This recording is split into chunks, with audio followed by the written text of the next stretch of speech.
Hello, my friends. Are you stuck at home? Are you ready to read some fairy tale magic and to feel good and to find out what happened in the true story of Cinderella, the one that makes sense and is also kind of funny? If you are, you've come to the right place. Welcome. Welcome to my reading of my book. I'm the author of The Rat Prince, and my name is Bridget Hodder. And with the permission of my publishers, Macmillan, Ferris, Strauss, and Giroux, I will begin the tale right now. Page 1.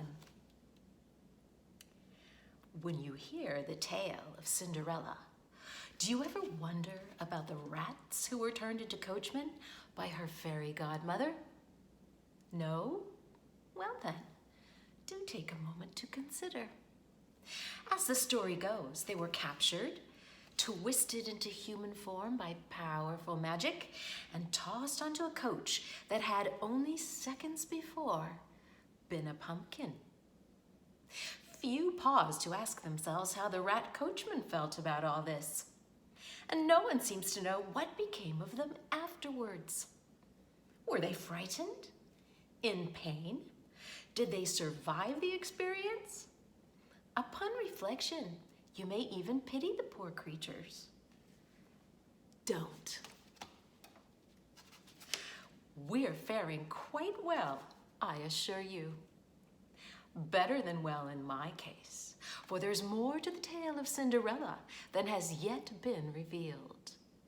Now settle yourselves in comfort, and be sure you've plenty of provisions upon which to nibble, for you are about to hear the true story from Cinderella herself and from me. My name is Char. In former days, they called me the Rat Prince. Chapter 1, in the voice of Prince Char. You know her as Cinderella. But before her stepmother came to Lancaster Manor, the humans called her Rose de Lancaster. They also called her beautiful. This confused my rat subjects and me, since we found her painfully unattractive, with her huge salad green eyes, skin like cream, and long waves of butter yellow hair. Yet, regardless of her looks and the fuss people made of them, Lady Rose was both gentle and kind. So after her mother died and was replaced 3 months later by a wicked stepmother, Lady Wilhemina, we felt pity for the girl. We comforted her and came to consider her a rat friend, though we believed her to be a lackwit.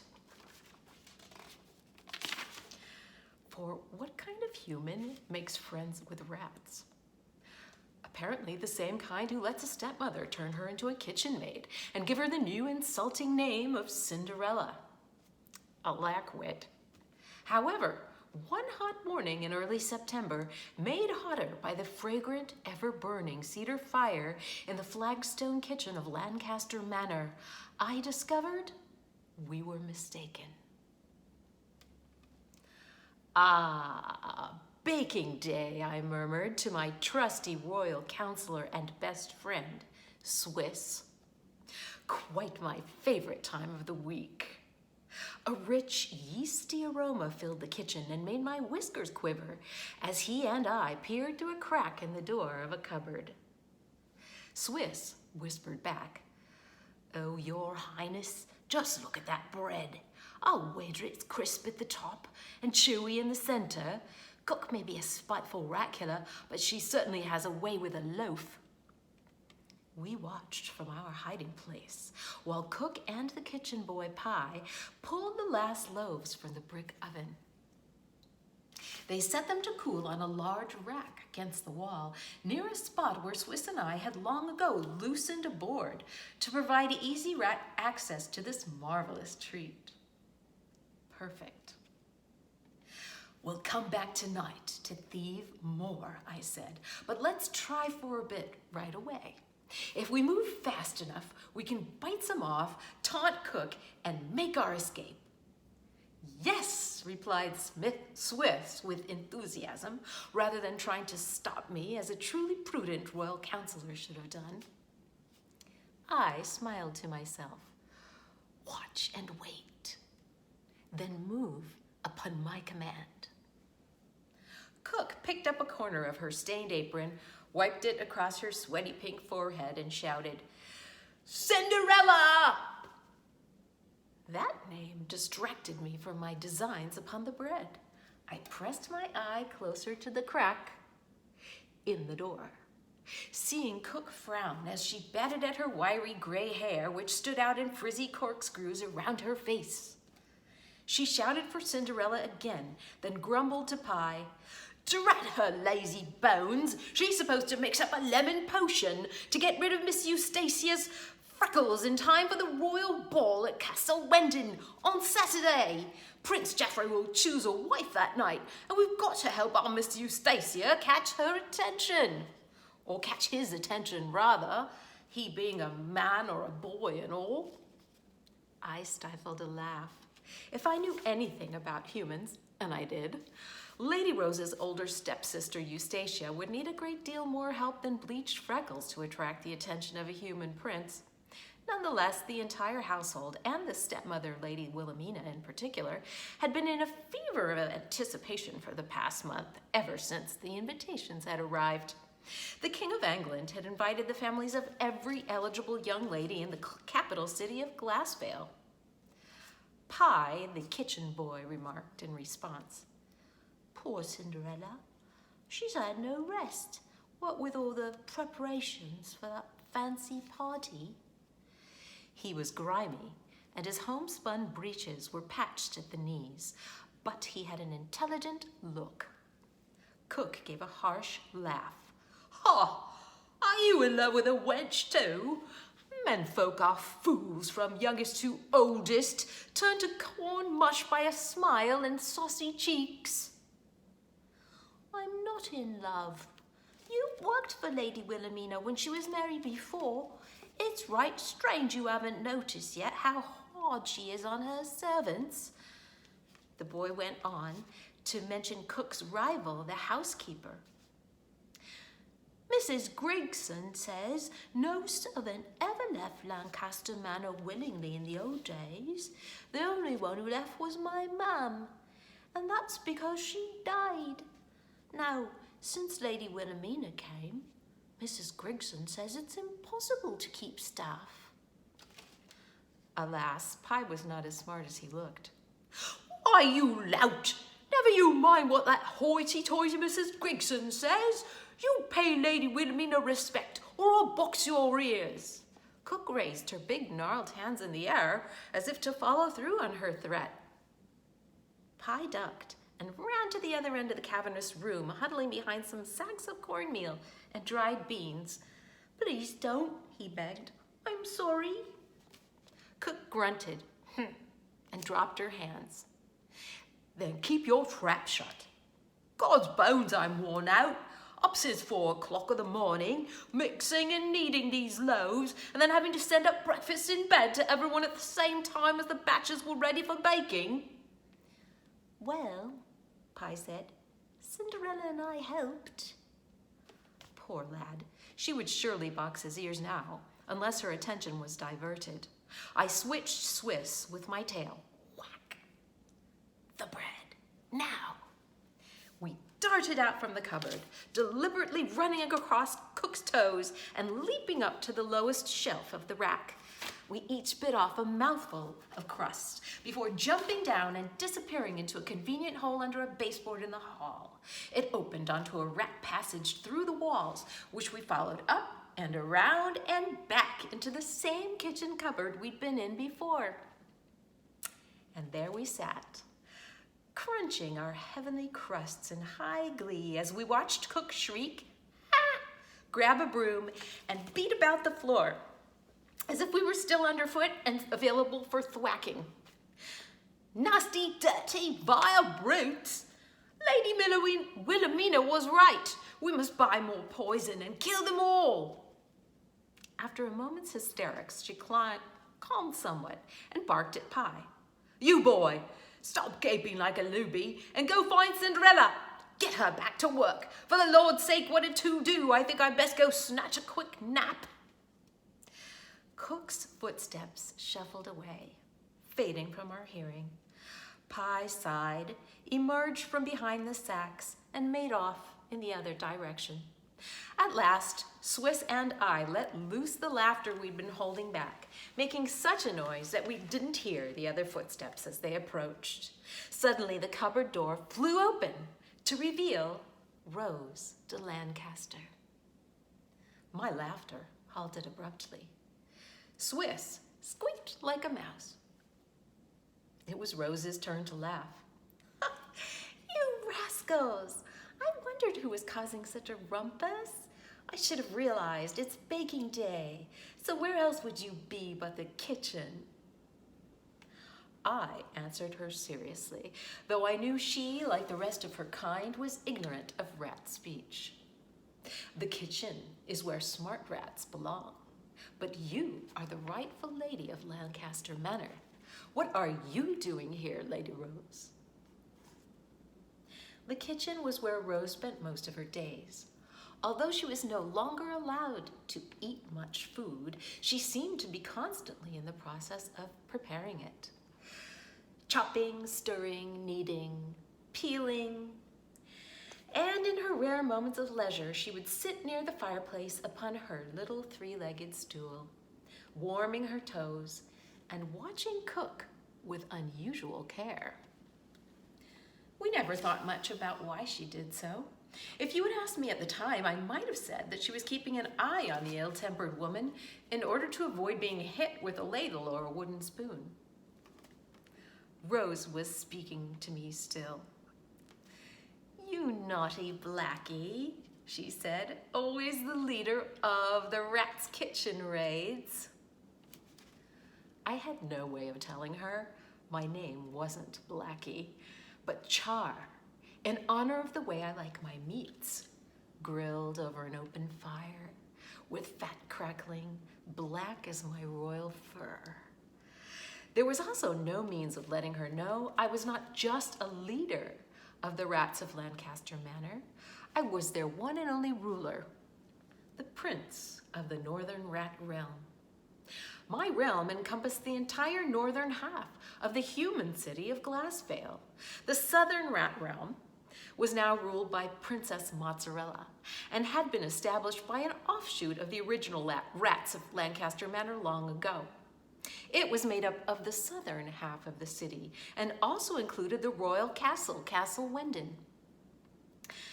Rose reached out and stroked the top of my head.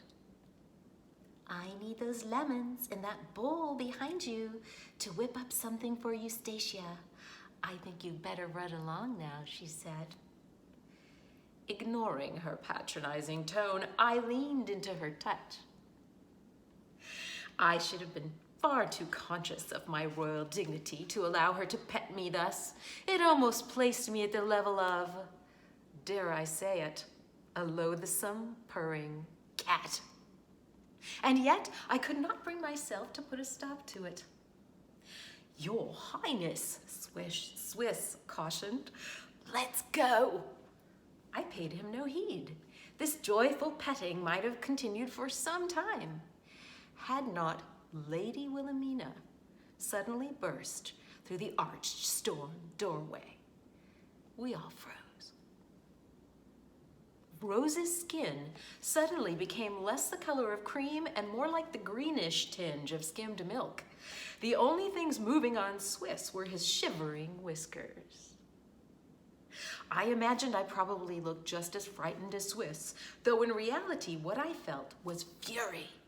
For Wilhemina was our sworn rat enemy.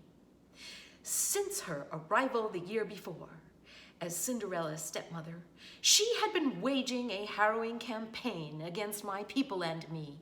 We had lost several of our number, good rats and true, to her sly poisoning tactics, she and Cook together. Cinderella, she yelled.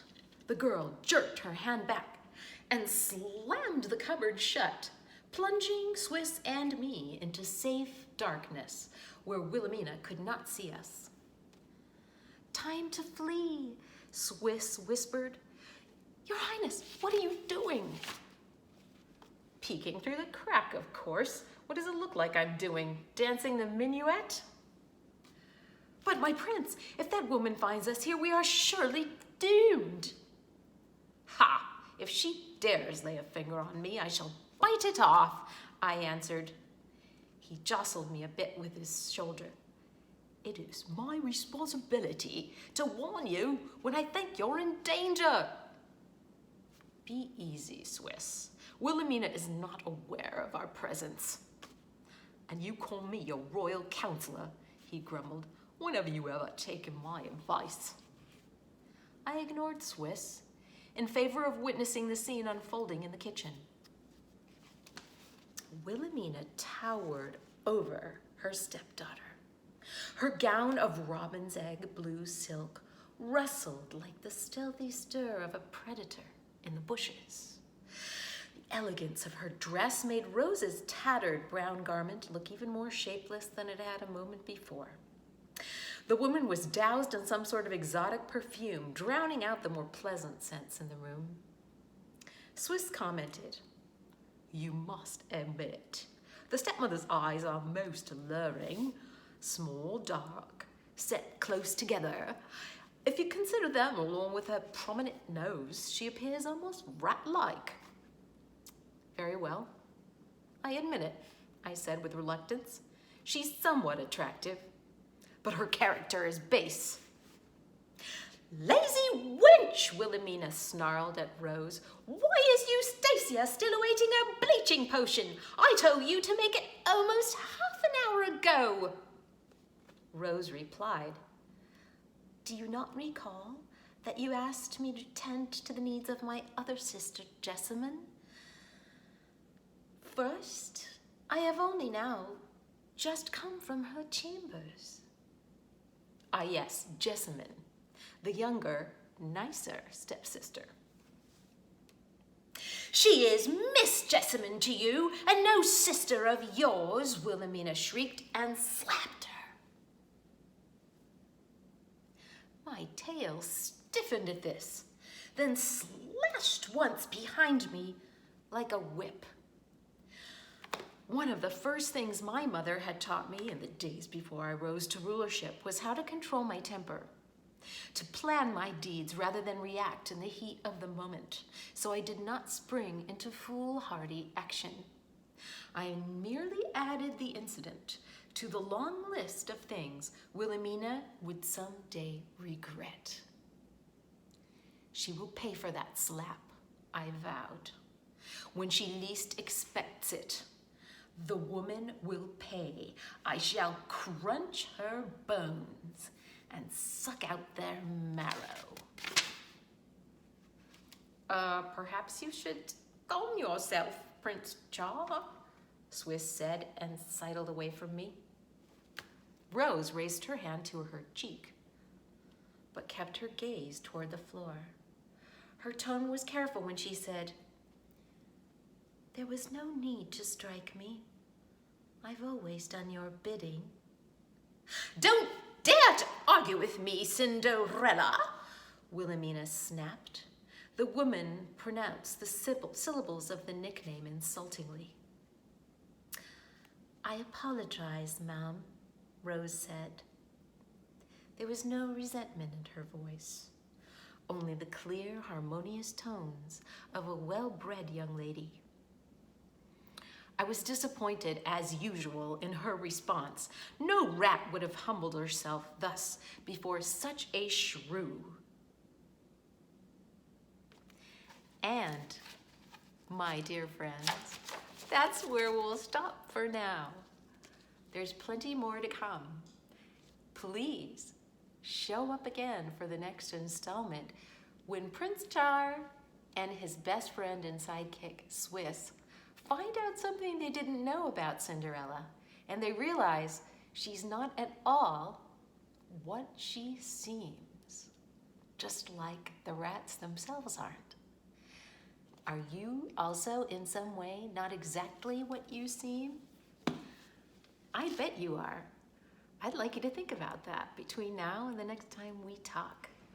So, thanks again for keeping me company as I read to you. Stay safe, stay healthy, stay home. Next time, bye.